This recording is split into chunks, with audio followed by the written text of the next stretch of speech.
welcome. I would like to welcome you to yet another episode of the Unpopular podcast. This is the man, the myth, the legend, Jalen Hunter. And if you would do me a favor, please subscribe to the YouTube channel. I'm trying to reach 1,000 subscribers, so please subscribe. And here's where we'll start. So I've been doing a breakdown of all the divisions in the NFL. I did the AFC East, AFC West, AFC South, and of course I'm wrapping up the AFC with the North. And the reason why I wanted to finish the AFC with the North, or I wanted to do the AFC North last as far as all the AFC teams, is because to me the AFC North, one, is the best division in the conference, and two, this division has so many storylines, and we'll talk about most of them. Like, there's so many storylines from the worst team to the best team. Now, of course, after this division in next episode, I'm going to go over to the NFC, but from the Ravens, Steelers, Browns, and Bengals, there's so many storylines. And honestly, while I don't think the best team in the AFC is in this division, I do think that this is by far the best division in the AFC. And let's start with the Bengals. The Bengals are in a weird spot. And when I say they're in a weird spot, they have Joe Burrow. Now, Joe Burrow was the number one overall pick a year ago, and of course, he was incredible for the Bengals until he got hurt. And this year during the draft, they could have went a couple ways. They could have went wide receiver. They could have went offensive line. I think it was probably best to go offensive line. They could have went defense. There was a lot of things they could have done. And of course, as we know, they went and got Jamar Chase, who was arguably the best running or wide receiver in the draft. Now, of course, you pair him up with Higgins, Boyd, like they have a really good wide receiver core, and you give Joe Burrow a number one wide receiver. But here's the thing. And this is why I said that if you go back after the draft or my draft breakdown, this is why I said the Bengals, they had a questionable draft. While yes, you want to go, Jamar Chase is arguably the best wide receiver in the draft. That is no question. And of course, he will be incredible, in my opinion, with a Joe Burrow, because Joe Burrow looked like Joe Burrow, honestly, if it wasn't for the injury, there would have been a really close race between him and Justin Herbert, as in who, in my opinion, would win the Offensive Rookie of the Year. But the reason why I said it was questionable is because Joe Burrow just got hurt. And when I say got hurt, season ending, broke his leg, and you have a franchise quarterback. The Bengals haven't really had a franchise quarterback probably since Carson Palmer. Now you can say, but what about Andy Dalton? Andy Dalton was cool, but he wasn't a freaking, he wasn't that good as far as being a franchise quarterback. He was just there because he was serviceable for that long. And of course the Bengals, they were just the poster child of mediocrity. But, you have Joe Burrow. You finally have a franchise quarterback, and a quarterback that can take you to places that you haven't seen in a while. Like Joe Burrow, I'm not going to say, of course, coming out the gate he'd be this good, but Joe Burrow, his ceiling looks like he can be, a playoff type quarterback, which they have not had since Carson Palmer. So you have a quarterback like that, and in my opinion, in a lot of people's opinion, wouldn't you want to protect him? The reason why he got hurt is because the offensive line, it was horrible. They had one of the worst offensive lines in the NFL last year. And even with that terrible offensive line, Joe Burrow was still able to flourish until he got hurt. And in this draft had a lot of great offensive linemen like Rashawn Slater, who went to the Chargers. He was arguably one of the best offensive linemen.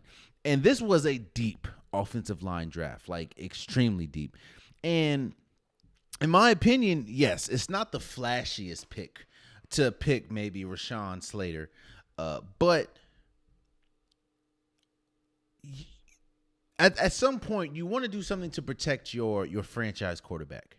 And while yes, Jamar Chase is good, they didn't really address the offensive line. Yeah, they got a couple offensive pieces, on the offensive line, but none of them to me are good enough to really be starters. And that isn't going to help when you have a quarterback, one, that's coming off an injury, which is Joe Burrow, and two, you want to protect your asset. And you don't even have a bad, like I said, you don't even have a bad wide receiver core. You still have Higgins and you still have Boyd, who are really good, and they're incredible wide receivers. Then, of course, you have Joe Mixon at the running back position. So, while yes, Ja'Marr Chase is flashy, he's a really good player.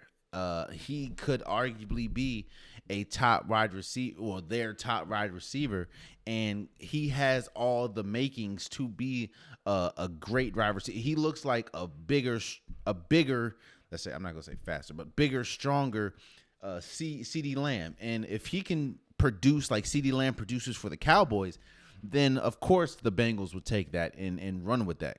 I mean, he is a number one receiver. The thing is, like I said, though, you have a division where, and let's just speak of it, we're not even going to talk about the whole AFC. We're not going to talk about the rest of the league. In the division, you're going against the Browns defense that has Myles Garrett, that has Jadeveon Clowney, that has some of those pieces. You're going against the Steelers defense, TJ Watt. And of course, we know how electrifying that defense was last year. And the Ravens defense, you have Marlon Humphreys, you have some of those, Patrick Queen. Like it's the last thing you want to do is not only it's tough when you have a rookie quarterback going into a division like this. But Joe Burrow, of course, isn't a rookie, but it's even tougher when you have a quarterback coming off an injury, a major injury, and you didn't really do much to protect him. Now, what is the ceiling that I have for this team? I do think that the Bengals is definitely the worst team in this division. But again, we have to see what happens when he comes back and how he looks. But Joe Burrow is a quarterback that can be here for the long run. Like Joe Burrow looks like he can be one of those, next tier. When I say next tier, some of the old greats are starting to or will fan out soon. Whether that's Tom Brady, whether that's Aaron Rodgers. We'll talk about Big Ben in a second, but he looks like he can be in that Justin Herbert class, in that who's another good Lamar Jackson. He looks that good, and I do think that it's going to be interesting to see his connection with Ja'Marr Chase. Now, people that don't know, Burrow and Ja'Marr Chase played with each other at LSU when they had that historic. I think it was 2019 when they had a historic run or historic season. Honestly, I think it was the best offensive season ever in college football history for a team. So I know they're going to be electrifying. And of course, T. Higgins, he's an incredible wide receiver. Tyler Boyd, he's an incredible wide receiver. And of course, Joe Mixon, he's like, they have a really good offensive core as far as receivers, running backs, and quarterback. It's just, are they going to be able to flourish with that offensive line?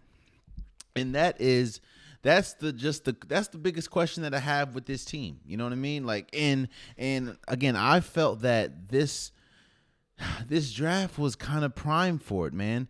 And they didn't do much, man. Or on the offensive line, let me say that. They did get, of course, the best. They did get the best wide receiver, but I don't know, man. It's just tough. And again, I mean, you have Isaiah Prince that you got from Miami, but the offensive, I don't know, man. I don't know, and I think that's the problem when we talk about the Bengals right now. It's a lot of I don't knows, especially, and that's not really what you want coming off of a season that saw Joe Burrow get hurt. And of course, he's coming back next season or this season. So you don't really want a lot of I don't knows, and that's what the Bengals have. But we do know, however, at his best, Joe Burrow. And another thing, actually, will we see the best of Joe Burrow? A report came out saying that Joe Burrow, he just has to trust his knee again. When you break your leg, break your knee, when you have a major injury, it's hard to trust that. It's hard to trust the fact that it's healthy enough to do what you got to do. And a lot of times you see a player overcompensate and then hurt themselves again. Now, of course, I don't wish that upon anybody, but you see that a lot. You see a player that'll hurt they'll break their leg or something, and because they're trying to overcompensate with, using their other leg, they end up breaking their other leg. And I don't wish that upon Joe Burrow, but again, we need to see what we're going to get from him, which is why I go back to the fact that I think that you should have shored up the offensive line a little bit more, but it is what it is. You have Jamar Chase. We'll see how it goes. And I do think that that is the worst team in the division, but this is a tough division. This is a tough division to stand out. Let's move on to the Browns. And the Browns are in an interesting spot. And when I say interesting spot, this is the first time I can remember in my entire existence where the Browns could honestly be Super Bowl contenders. I know. Whoa. Like it's crazy for me to say, man. It's wild, but the Browns are that good. The Browns could arguably have the best offensive line in the entire league. Not just the AFC North, not just the AFC, the entire league. And it kind of goes back to what I was talking about last episode with the who was I talking? I think it was Denver. And I said this really rests on when we were talking about Denver, I said the team is good. The team is really good. It's just how you're gonna go as far as Drew Lock takes them, and that's the problem with them. Is like I don't know. As also with Miami, you're only gonna go. The Miami team is a really good team, but again, you're only gonna go as far as Tua takes you. For the Browns, man, again, this is a Super Bowl caliber roster. You have Denzel Ward on the defense. You have Donovan Peoples-Jones on the offense. You have, of course, Odell Beckham Jr. You have Jarvis Landry. You have Kareem Hunt. You have Myles Garrett. You have Jadeveon Clowney. This is a Super Bowl team. Like this, don't get it. This is a Super Bowl caliber team. It's just you're gonna go as far as Baker Mayfield takes you. I mean, hell, again, you have Rashad Higgins, you have Austin Hooper, like this, and like here's the thing. It's not just the fact that hell, you have Shelton Day, Nick Chubb. You have Nick Chubb, who is arguably one of the best running backs in the league, man. Here's the thing. Baker Mayfield has been able to have a lot of excuses up to this point in his career. Now, I'm not saying his career has been bad. I'm not saying he hasn't done anything, but he's had a lot of excuses. Whether it was he didn't have any his first year, we had to deal with the the coach situation with Marvin Lewis. No, not Marvin Lewis, with Hugh Jackman. And of course, he didn't really have a lot of talent around him. Then you get talent around him, you fire the coach, and then you bring in Freddie Kitchens, who nobody thought, except for I guess Browns management thought that Freddie Kitchens was good enough to be a coach. You get him, that's a disaster of a season. You get him out, bring Kevin Stefanski in, he wins Coach of the Year. But then you look. Last year, Odell Beckham gets hurt, who is their best wide receiver. Baker Mayfield has run out of excuses. You have this team is it's still surprising to say, but the Cleveland Browns this team is a Super Bowl caliber team. Again, you have the best offensive line in the league, and that is leaps and bounds better than the first season, which we said while you have Baker Mayfield, they have a horrible offensive line. Now, again, you have the best offensive line in the league, and you have a ferocious defense. You have arguably Defensive Player of the Year in Myles Garrett. You have Jadeveon Clowney. Of course, we know what he can be as a former number 1 overall pick. Denzel Ward, we know how good he is, and of course, he dealt with injury last year, so he comes back. Man, it really is all on Baker Mayfield. This team will go as far as Baker Mayfield can take them, and I think, I mean, again, Baker Mayfield was a number 1 overall pick, man, and when you have it, it's very rare that you have as a number 1 overall pick, especially 3 or 4 years into your career. It's very rare that you have a team this stacked as a number 1 overall pick. Usually, if you look. Number 1 overall pick usually goes to a garbage team. I mean, look at Trevor Lawrence going to the Jaguars. The Jaguars probably have the worst roster in the league. It's let's say the cards are not stacked in favor of a number 1 overall pick. So the fact that you have a number 1 overall pick in Jadeveon Clowney on this team. You have Myles Garrett, who's I think he was number 1 overall pick. You have Baker Mayfield. You have Denzel Ward, who was a top 5 pick. Like Odell Beckham Jr., who we know how good he is. Jarvis Landry, we know how good they are, especially at LSU, especially when Odell Beckham Jr. was at where was he? In New York. Nick Chubb. Like this is the team.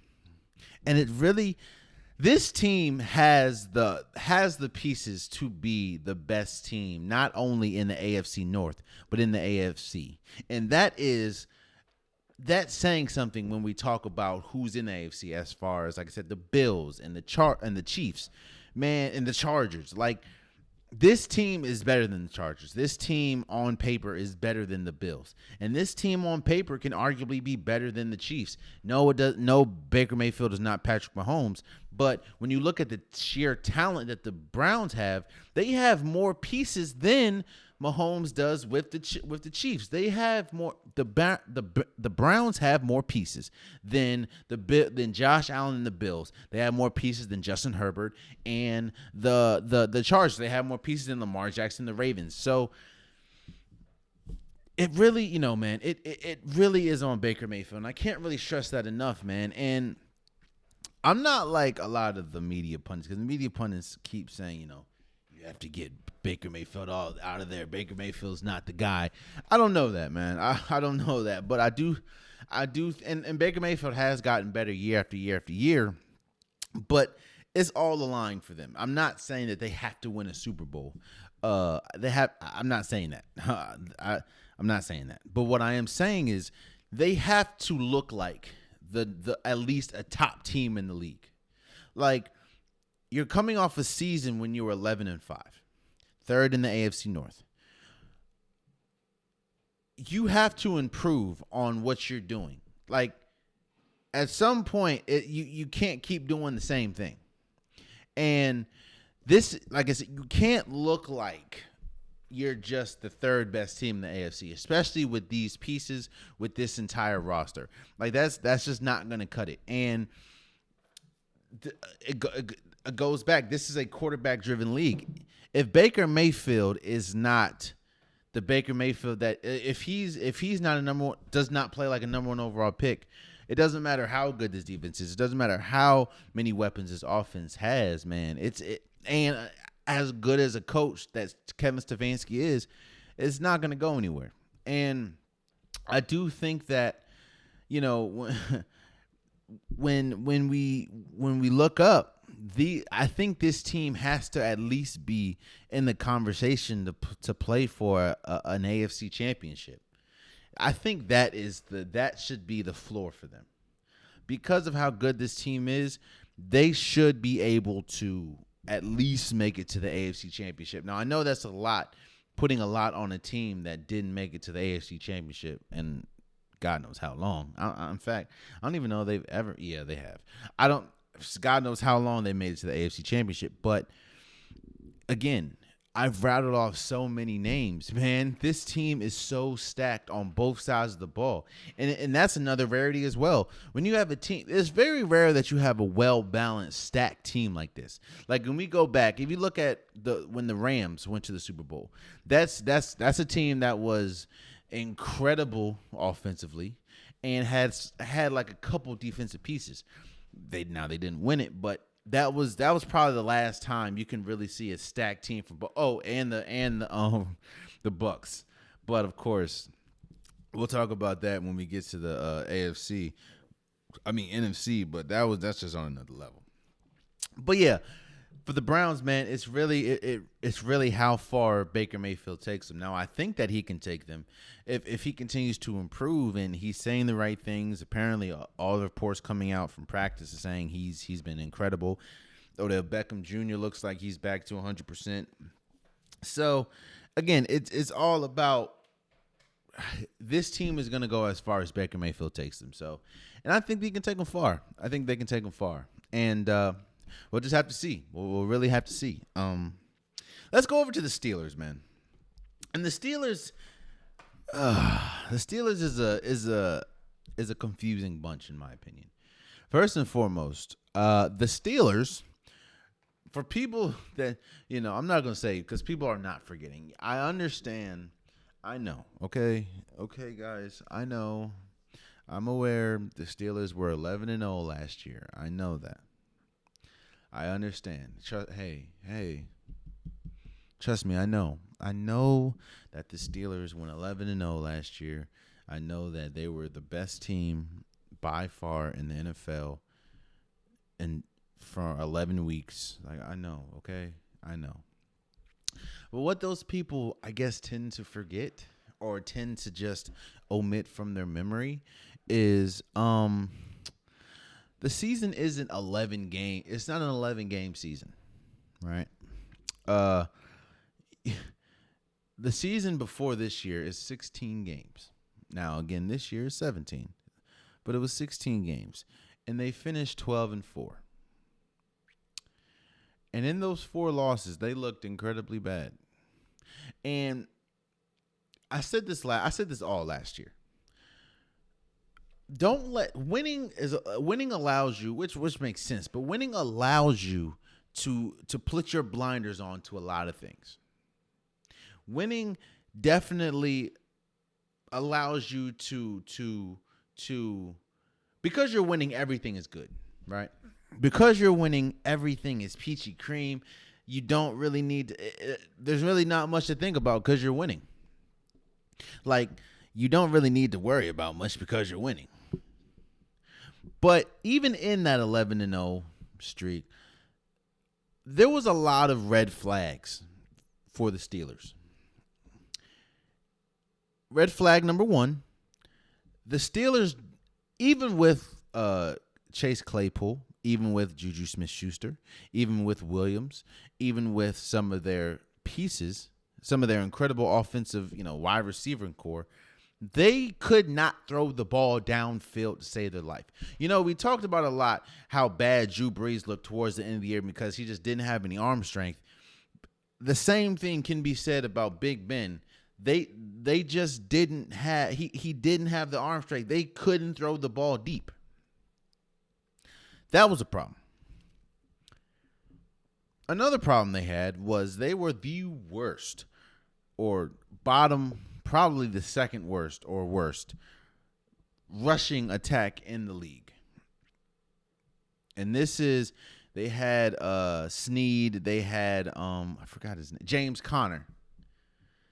They were the worst running attack in the league. That's not going to bode well for a team that not only can't run the ball, but can't throw the ball deep.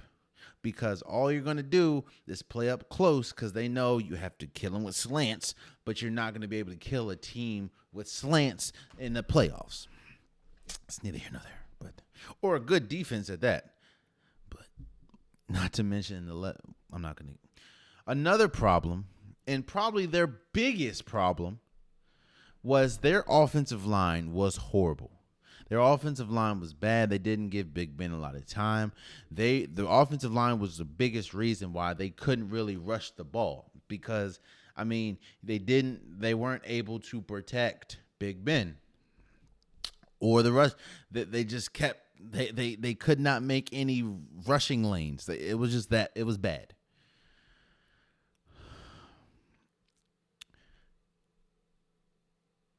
And then we're sitting here today, Wednesday, August 18th. And what has changed for the Steelers? Their offensive line is still horrible.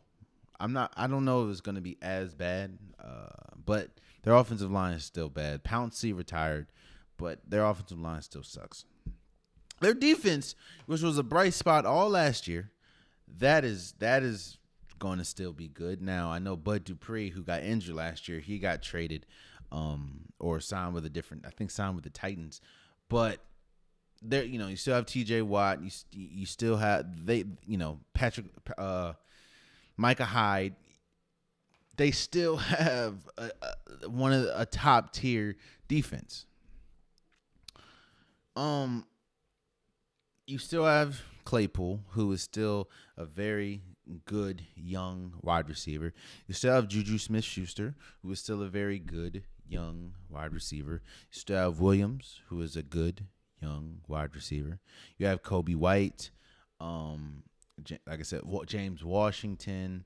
You have some pieces. You got Tyler Simmons from the Houston Texans. You have some pieces. Oh, and of course, the biggest acquisition, in my opinion, was Najee Harris from the draft. He was the best running back in the draft, and they were able to get him. Now, same thing I said with the Bengals. I think that you should have addressed. Now, it's the same thing with the Bengals, but a little different. I think the Bengals should have addressed their offensive line to protect Joe Burrow, because they were just awful. And Joe Burrow, you don't want, he's coming off a major injury. You need to protect Joe Burrow. The reason why I think the Steelers needed to address their offensive line more than running back was because their offensive line was horrible, like god awful. And their offensive line being bad affect the entire offense. Now, that usually happens, but Big Ben is not in the position anymore to just beat you with sheer talent. And we've seen Big Ben was 2 steps out the door. In fact, I think the Steelers nation kind of wanted him to leave, especially after, he's looked old last few years. And of course, how last year ended, he just looked bad. And they're just they just got destroyed by the Browns in the playoffs. And this is a team who went from the 1 seed to losing to the Browns in the first round.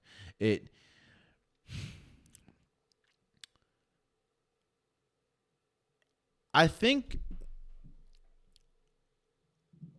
that this team, there's a lot of positives with this team. But then yet, with those positives, a lot of question marks. Question mark number 1.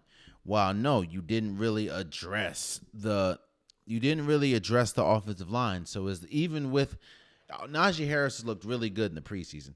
Even with Najee Harris looking good and being good, is this offensive line going to allow Najee Harris to flourish? And Najee Harris is also a wide receiver. A running back who can catch the ball in the outfield.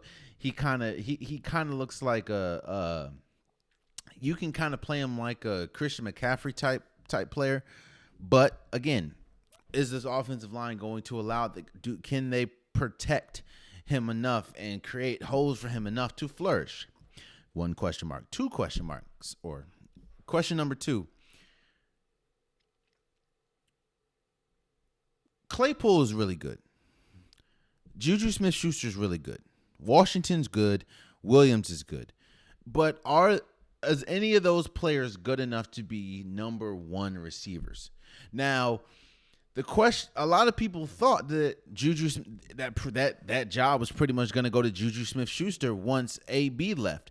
But I don't think Juju Smith-Schuster's had a 100-point rushing yard game since Antonio Brown left. And Claypool's still young. We need to see how he develops. And Washington, I think Williams led the league last year in drops. Now, of course, that can change, and he can be better this year. But this team just has a lot of question marks. And actually, the biggest question mark, in my opinion, is with the quarterback, Big Ben Roethlisberger.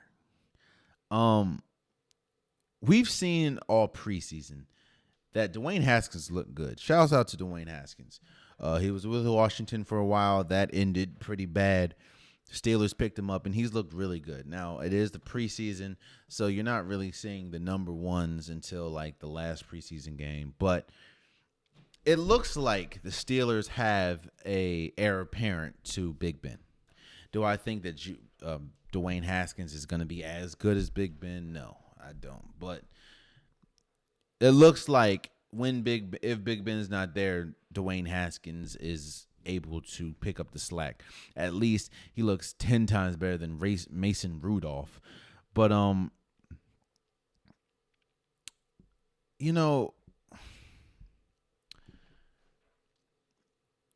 while yes, the offensive line was a big reason why the Steelers were unable to really have a deep threat or a deep passing game.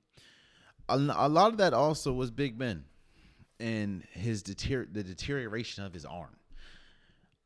He just doesn't. Well, last year he didn't have it anymore. Like he just didn't have the same pop, the same velocity in the arm. Like he didn't have that anymore, and it showed as we went further and further down the season, until once you got to the playoff game, and I think he threw like 4 interceptions. So now the media, the PR team, Steelers PR team is doing an incredible job, of course, because the PR team's job is to make their client look good, and their client is the Steelers. So all you're hearing is Big Ben is in the best shape of his life. Big Ben is taking his diet seriously, taking his offseason seriously, taking his health seriously. Big Ben could probably play for another 2-3 more years after his body transformation because he lost all this weight. You're hearing all the things that you expect to hear, especially after a season after an off season where a lot of people didn't know if Big Ben was coming back, and he had to restructure his deal pretty much to come back because they kind of didn't really want him at the price that they had him. So, I mean,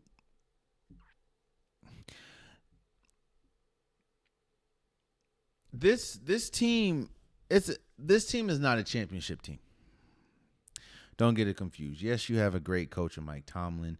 You have some really good players. Hell, I didn't even mention they picked up Marvin Ingram from free agency, which was huge, especially with TJ Watt.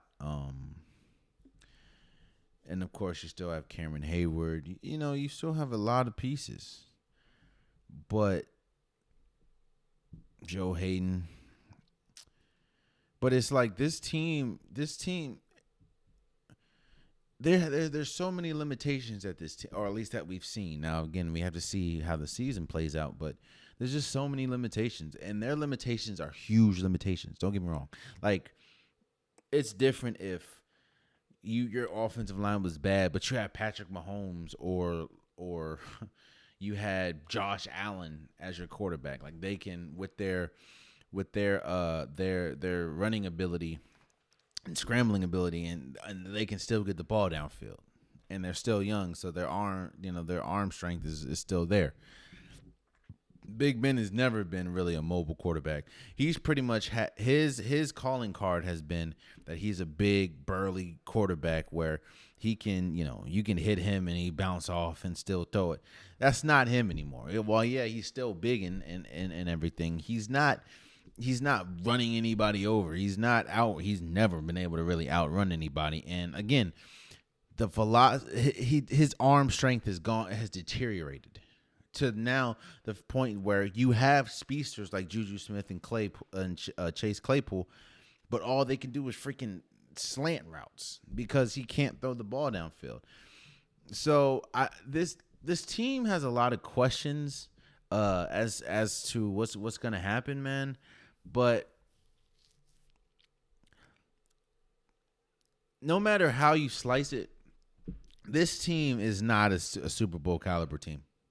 I don't no. To me, while you have some good pieces, at least what I saw last year. Yes, I understand that they were 11-0, but I couldn't pick this team over Tennessee. I can't pick this team over Miami. I wouldn't pick this team over, and these aren't even the top teams in their divisions, I mean, so I don't know. I do think that let me speak positively. I think Najee Harris is going to be an incredible player for them, especially, under the coaching of Mike Tomlin and with the wide receiver core that they have, man. I think that they'll be really good. I didn't even, you still have Deontay Johnson. Like they're going to be really good. As far as he'll be good. I mean, Eric Ebron, he's going to be good. Najee Harris is going to be good. They still have an incredible offensive core outside of the offensive line. Their tight end to receiver to running back, it's incredible. They have it's good. It's good. Don't get me wrong. Their defense, they arguably have one of the best defenses, they have one of the best defenses in the league. I mean, you can match this defense up to, I don't know, the Bucks defense, the Ravens defense, the Browns defense. Like the Pittsburgh Steelers defense can go toe to toe with anybody. As far as the top defenses in the league, that's just how good that's how good they are and how many solid pieces they have. I mean, you have Devin, but like they have some good pieces, and of course their coach is great. Mike Tomlin, future Hall of Famer in my opinion, one of the best coaches in the league. They have a lot of good, but they don't have any great, in my opinion. And their offensive line is horrible. And Big Ben, their leader, their quarterback, the one that's won them, 2 championships, he doesn't, at least from what we've seen towards the end of the season, in fact, the entire season, he doesn't have this arm strength to get the ball downfield. So, and he's not a mobile quarterback. So it's like, how far are they going to go? You know what I mean? Again, it's still the Steelers. They still have the lore of, Pittsburgh Steelers, still Curtin. They still have that history. But I don't know. I don't know. I don't see it. So, and let's go to the Ravens.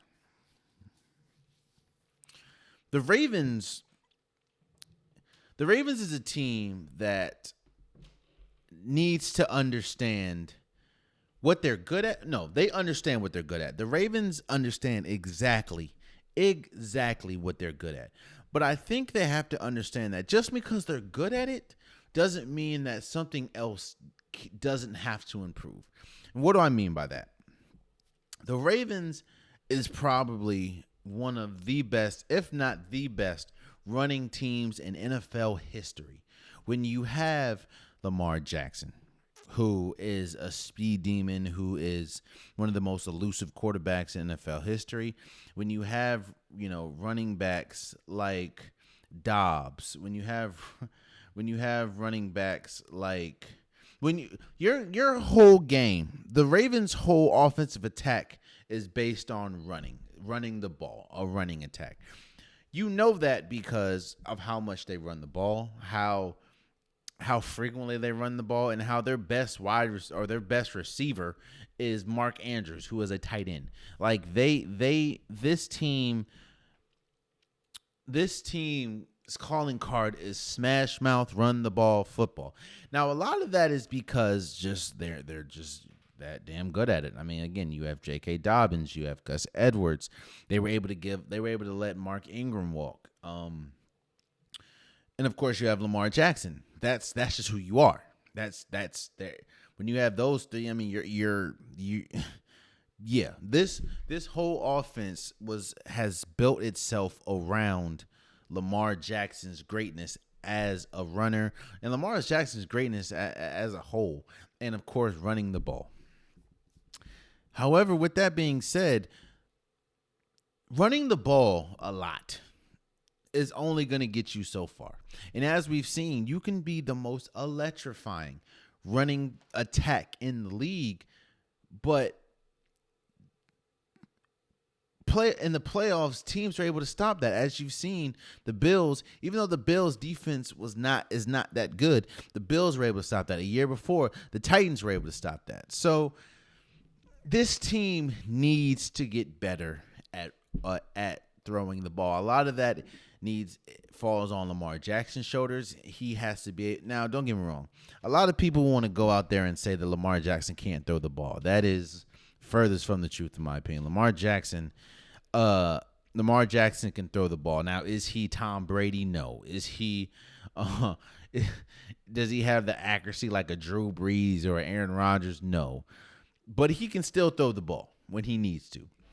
The thing is, and this is what I've been saying time and time again, this team, as in the Ravens, need to give Lamar Jackson better weapons. Because Hollywood Brown just ain't cutting it. He's cool, but he is clearly shown that he is not a number one receiver.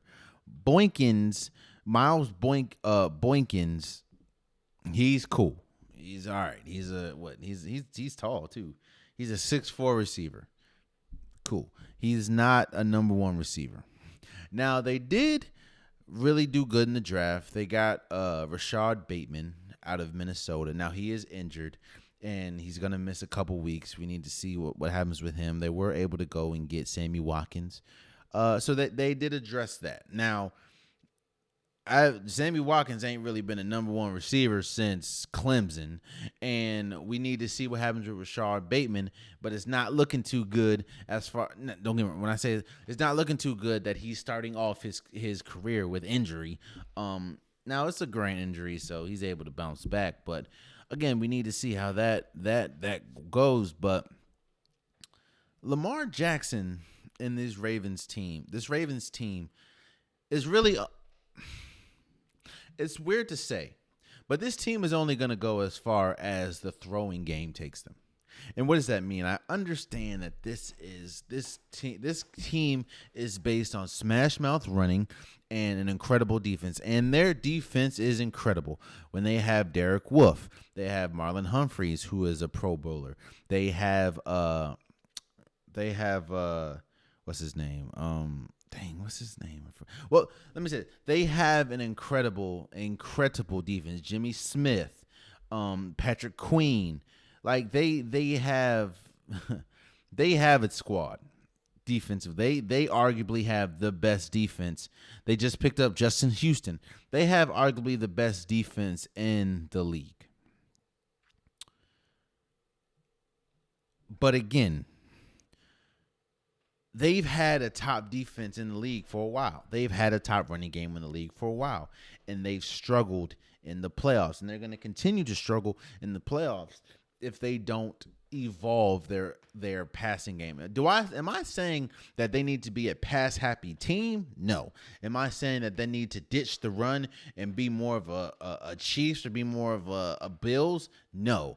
What I'm saying is there needs to be a healthy balance.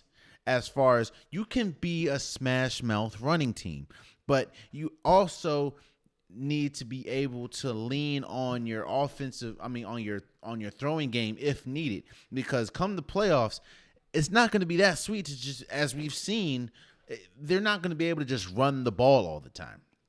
And I thought, again, a lot of that is because the fact that they didn't, in my opinion, have a number one receiver. But now you go, like I said, Hollywood Brown doesn't have to worry about being a number one receiver. Miles Boykin isn't, so they can be more complementary receivers. Sammy Watkins can flourish now. He doesn't have to play alongside Tyreek Hill and Mecole Hardman. Of course, we're going to have to see what happens with Rashard Bates. But he, of course, was a number one receiver at Minnesota. So they need to be able to develop the passing game more in order to succeed, in my opinion. Now, yes, they finished 11-5 last year, and this team is good enough to, of course, make it to the playoffs year after year if they continue to just run the ball. That's how good that's how good their running game is. That's how good their coaching staff is. That's how good Lamar Jackson is. And they're good enough to win a few playoff games, but are they good enough to win a Super Bowl the way that they've done it? And I don't believe so. I believe that they have the talent. I believe they have the roster. I just think that if they don't evolve their running game, then it is what it is. Now, they did lose Orlando Brown. They did lose Matt Judon, one on the offensive side, which is Brown and Judon for the defense. But they did get Alejandro, homie from the Steelers. They got some pieces, and again, Justin Houston from the Colts. So this team is good. This team has. There's a reason why a lot of people, when they're doing, picking who's gonna make it in the AFC, who's going to go to the AFC Championship, there's a reason why the Ravens, a lot of people think the Ravens are a team that could at least make it to the AFC Championship because they have the way that they play. It's good. It's just if they don't improve the passing game, then it's all for naught. Like Lamar Jackson, it's not just, let me say this. It's not, and I'll take I'll give some accountability to Lamar Jackson. It's not just the fact that they haven't really had a number one receiver. I do think that's a big reason, but that's not just Lamar Jackson does have to get better at running the ball. He does have to get better. Not running the ball, at passing the ball. He has to get better at passing situations. There was a lot of times last year where he would overthrow or underthrow a receiver, or it just would be off. It wouldn't be accurate. Am I saying Lamar Jackson's a bad thrower? No. But he does need to polish and improve that part in his game. And I understand that it would be hard because even if you look when he was in Louisville, his calling card was running the ball. Now, yes, again, and don't hear me say he can't throw the ball because he's an incredible thrower of the ball. But we all know Lamar Jackson's calling card is running the ball. And if he does not run the ball to succession, then the Ravens are going to struggle. However, if Lamar Jackson if Lamar Jackson improves on his on his passing ability and passing awareness and accuracy, the Ravens, in my opinion, even with some of the pieces that they have, they would be unstoppable. Because how are you going to stop a team that runs this much, that effectively, and then because what you're going to try to do is you're going to try to crowd the box and just play one-on-one with the receivers. Now imagine if Lamar Jackson, he improves his accuracy, he improves his passing ability. Man, they be something serious. So if we're ranking the AFC, of course, I think the Bengals are the worst team. And then honestly, because of what we saw towards the end of the year and at the end of the year, and because of the question marks that they still have going into the season, I have the Steelers as the next team up. To me, there's a lot to like, but there's a lot to not like. You know what I'm saying? Like especially what we've seen. Yes, you get Najee Harris, but you don't really improve the offensive line. We need to see at a Claypool or Juju who's going to be a number one receiver. But Juju has had multiple years to see, and he hasn't had a 100-yard game yet since AB left. And Claypool, he's still young. So how's that going to happen? We all know how good their defense is going to be. The Steelers always have a really good defense, so we don't really have to worry about that. But how far is a dominant defense, but a questionable offense going to take you? So I have the Bengals and I have the Steelers. And honestly, the question is between the Browns and the Ravens, who is the best team in the AFC North? And I'm going to say the best team is the Browns. And I'm going to say the Browns because of the pieces that they have. Now, I do think that the Ravens as a whole, the team has played with each other more, and is, in my opinion, better coached. But and that's no disrespect to Kevin Stefanski. I just like I like the coach. I like what's his name again? Harbaugh for the Ravens. But I'm gonna say the Browns just because of the pieces that they have. So it's the Browns, Ravens, Steelers, and the Bengals. I think this. It's funny to me, and it's interesting. This is why I saved the AFC North for last, as far as in the AFC, was because this division has so much history in it, has so much question marks, has so many storylines that I'm gonna be looking at this division very closely because, like I said, there's 17 games now, and there's an extra team that can make it to the playoffs. Don't be surprised if that extra team. There could be two teams. It could be the Ravens and the Browns that make it to the playoffs. Don't be surprised if the extra team in the AFC comes out of the AFC North. Because last year the Ravens finished 11-5. The Steelers finished 12-4. The Browns finished 11-5. And even how bad the Bengals were, they finished 4-11. But Joe Burrow missed most of the season due to injury. Now, no, I'm not saying that the Bengals are going to make the playoffs. I'm just saying that there's a lot of intrigue, especially at the quarterback position, at the wide receiver position. There's a lot of intrigue in the AFC North. So I'm excited to see, what happens moving forward. But like I said, that is the AFC. We went over all the divisions and in the AFC. So next episode, I'm going to move over to the NFC. The NFC is a doozy. I don't know which one I'm going to start with. I'll let you, you'll know next episode. But yeah, that's been the AFC. Let's move forward. So last episode, we talked about Kawhi Leonard getting a deal, or signing a 4-year, 170-something million extension. And a report came out that the Clippers are traded Patrick Beverley, Rajon Rondo, and another player. I totally forgot who that player is. I apologize. Trading him or them for Eric Bledsoe. And another report came out that Patrick Beverley has now been traded to the Timberwolves for Herman Gomez and Justin Culliver Jarrett Culliver. But let's stick on. So again, last episode I talked about Kawhi Leonard signing his extension. And I talked about it's not just Kawhi Leonard, but Kawhi Leonard and Paul George really need to lead this Clippers team to a championship. Or at least the NBA Finals.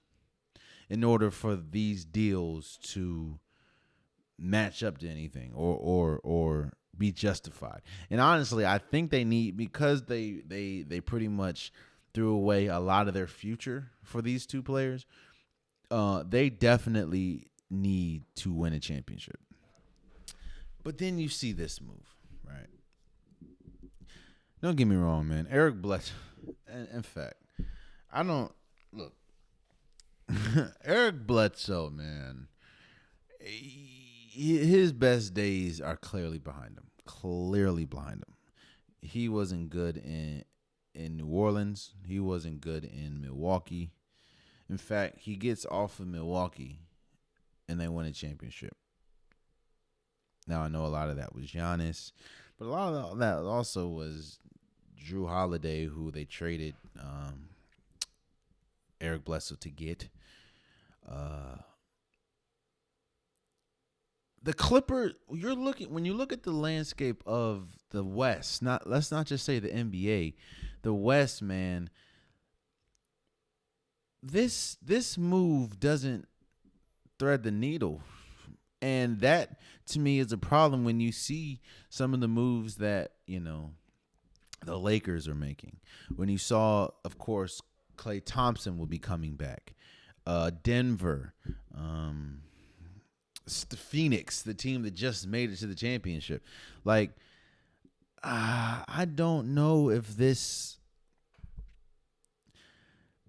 in this offseason, I said it on a previous episode. I said that a player that the Clippers should really pursue, if they weren't, of course, if you really want to swing for the fences, you can try to get Dame, but I didn't expect that. You can try to go for a Chris Paul. I didn't expect that. A player that I thought that they should go for was Lonzo Ball. Lonzo Ball, because what the Clippers need is a player, is a point guard who is pass first. Because when you have pieces like a Reggie Jackson, when you have pieces like Kawhi Leonard, when you have pieces like Paul George, when you have Morris, you don't really need an offensive scoring point guard. You need someone that can score, but you don't really need an offensive scoring point guard. And I thought Lonzo would be perfect for them. And they need someone like who they thought Rondo was going to be, but Rondo just didn't pan out. I guess the playoff Rondo that the Lakers got, the Clippers thought they were going to get that, and they didn't get that at all. But here's the thing about Eric Bledsoe, man. Eric Bledsoe is nowhere close to a passing point. He is a score first point guard. And he's a score first point guard who can't really score anymore. He's not a good shooter. He's not really a good slasher. He's not really good getting to the rim. Eric Bledsoe is just I don't know. I don't know if the Monstars still have his powers in the ball. I don't know, man. But Eric Bledsoe just ain't it. Now, again, I don't know what this roster is going to look like at the trade deadline. I don't know what it's going to look like after the buyout market. And I don't know what it's going to look like towards the playoffs, but I know that if this is the team right now that is going to be there for the playoffs, this team is not winning championship. I'm not picking this team over the Lakers. I'm not picking this team over well, again, I need to see what Klay Thompson looks like. But if Klay Thompson comes back and looks good, I'm not picking this team over the Warriors. I'm not picking the team over Denver. Let me chill out with Denver. I'm not picking this team over Phoenix. And again, I kind of want to see if Dallas makes any moves. So I don't know, man. Shouts out to, I guess, Eric Bledsoe for going back to the Clippers where he saw his most success. But of course, that success was also coming off the bench behind Chris Paul. So I don't know. I don't know. And speaking on, I guess, signing things, if we move over to the East and the Philadelphia 76ers, Joel Embiid signs a 4-year, $198 million extension. That is the Sixers are kind of in a tough spot. Now, when I say that, don't hear me say that there should have been a question if they should have paid Joel Embiid or not. Joel Embiid deserves all the money that he gets. Joel Embiid is arguably one of, if not the best, center in the league. He's at least one or two. He just finished, he finished top 3 in MVP voting last year, and I like to think a lot of reasons why the biggest reason why he didn't win the MVP is because he got injured and missed a good portion of the season.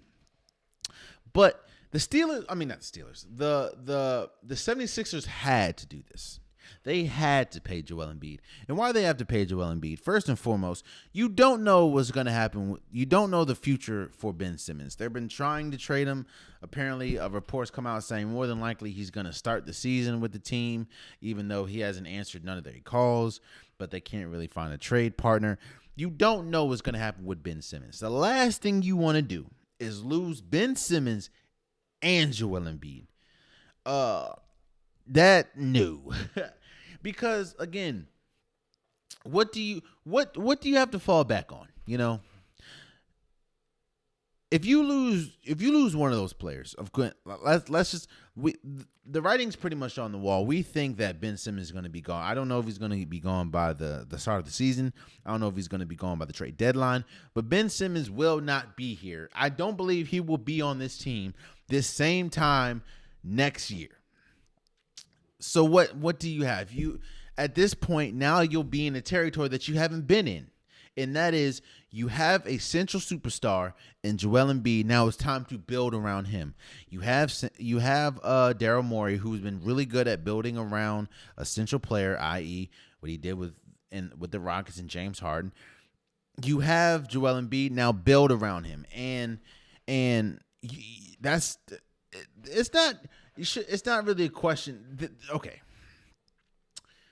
The difference between this extension and Kawhi Leonard's is this team, as far as the 76ers, is only going to go as far as Joel Embiid takes them. And I mean, like, there's if Joel. Okay, so we saw Kawhi Leonard go out and Paul George on the team, and he was able to get the team to the Western Conference Finals. If Joel Embiid goes out for the Sixers, it's over. It's over wherever they at. if Joel Embiid goes out for the Sixers, except for now, I understand he missed a game against the Wizards in the playoffs, and they did ultimately win that. But if Joel Embiid misses any time, this team looks drastically different, and this team goes from a team that can arguably compete for a championship to a team that can compete for a pretty high lottery spot. That's how good Joel Embiid is. So you had like there's no argument, there's no competition, there's no question mark. The 76ers needed to do this. The last thing you want to do is go into a season with a disgruntled star in Joel Embiid because you didn't offer him an extension and you don't know what he's going to do, and then in the same breath, you've been trying to get off of your other star, which is Ben Simmons, because it just ain't working. So, yeah, it makes sense. It makes sense. It makes a lot of sense. Like you have to give Joel Embiid the money. Like you have to.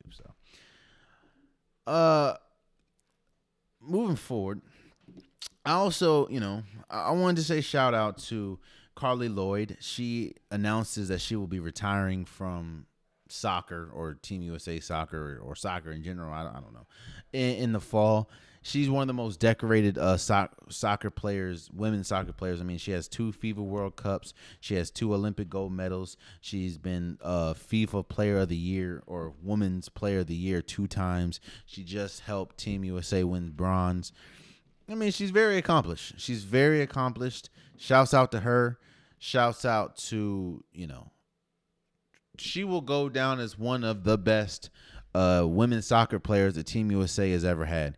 She's on that list with, like I said, Megan Rapinoe, Hope Solo before she started going wild with it. She's one of the best we've ever had. Was it Abby Wambach? So, shouts out to Carli Lloyd and congratulations on announcing her retirement. And lastly, before we go, so the Jags cut Tim Tebow. And that's only news because nobody really knew if they were going to cut him or not, and they didn't know. People didn't know if he was going to get cut or not. Not because he has never played tight end in his life. Not because he really hasn't been good since leaving college. In fact, I understand people's like, what about Tebow time? No, Tebow time was like 3 games, bro. Tim Tebow was garbage. Tim Tebow has been garbage at everything he's put his mind to since leaving college. He's been garbage as an NFL quarterback. He's been garbage as a baseball player. He's been garbage as a tight end. He's been decent as an analyst, but he's been garbage as far as an athlete on the field. So the fact that he got cut isn't surprising because, oh man, Tim Tebow, he's really good. No, it's surprising because of his relationship that he has with Urban Myers. Of course, that was his coach back in Florida, where he had his most success. And a lot of people thought that because of his relationship, in fact, because of Tim Tebow's relationships is the reason why we still talk about this man. Tim Tebow ain't been good since he had a Florida Gator on his chest. He's been garbage, bro. Garbage. And a lot of people want to, you're attacking him because of his religion. No, bro. No, I believe in God. I'm very spiritual. No, Tim Tebow has been garbage. He's been garbage in baseball. He was garbage as a quarterback, and he was garbage as a wide receiver. As a tight end. Bro, y'all saw his blocks as a tight end. That's it, man. That's it. Tim Tebow, hey, go succeed as, what are you going to try next? Basketball? What's he gonna try to go to the G League next? I don't know. I don't know. I don't know. The only time I should hear about Tim Tebow's name is on college football game day. If he's an analyst, I should not hear him. Bro, he's not a good quarterback. He's not a good NFL player. He's not an NFL caliber player. Just stop it. Just stop it. There you have it, man. That has been today's episode of the Unpopular Podcast. I appreciate you guys listening. I appreciate you guys watching. If you want an Unpopular Podcast shirt, hoodie, sweater, long sleeve, joggers, the link is in the description below. Go get your merch today. Hey, there's multiple different designs, multiple different colors. Whatever you want, I got you. Just go get your merch today. Also, I'm trying to get to 1,000 subscribers, so please subscribe and tell a friend to subscribe. Hey, any subscription helps, man. Again, I appreciate you guys. I love you guys, and until next time, much love.